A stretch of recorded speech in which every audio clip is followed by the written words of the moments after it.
ঐতিহ্য পরম্পরা মেনে এবারও শিব চতুর্দশী পরের দিন পূর্ণ অমাবস্যা তিথিতে শ্রী শ্রী দক্ষিণা কালীমাতার পুজো আরাধনা হয়ে গেল মালদা মেডিকেল কলেজ হাসপাতাল সংলগ্ন এলাকায়। সোমবার রাতে দেবী প্রতিমা শোভাযাত্রা সহকারে নিয়ে আসা হয় মালদা মেডিকেল কলেজ হাসপাতালের মেন গেট সংলগ্ন মন্দিরে। এরপর সেখানে ঢাক ঢোল বাজিয়ে মহা ধুমধামে রাতভর মায়ের পুজোর আরাধনা করা হয়। পুজোকে কেন্দ্র করে আনন্দমুখরিত হয়ে ওঠে মালদা মেডিকেল কলেজ হাসপাতাল সংলগ্ন এলাকা।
এই নিয়ে শাসকদলকে কটাক্ষ করতে ছাড়েননি সুকান্ত মজুমদার।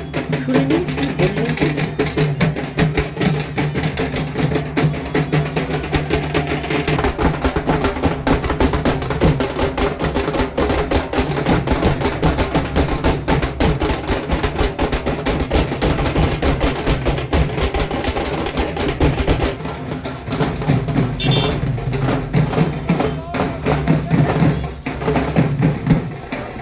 তবে বিজেপির অভিযোগ খণ্ডন করেছেন তৃণমূলের মুখপাত্র আশিস কুণ্ডু। কি বলেছেন তিনি শুনে নিন।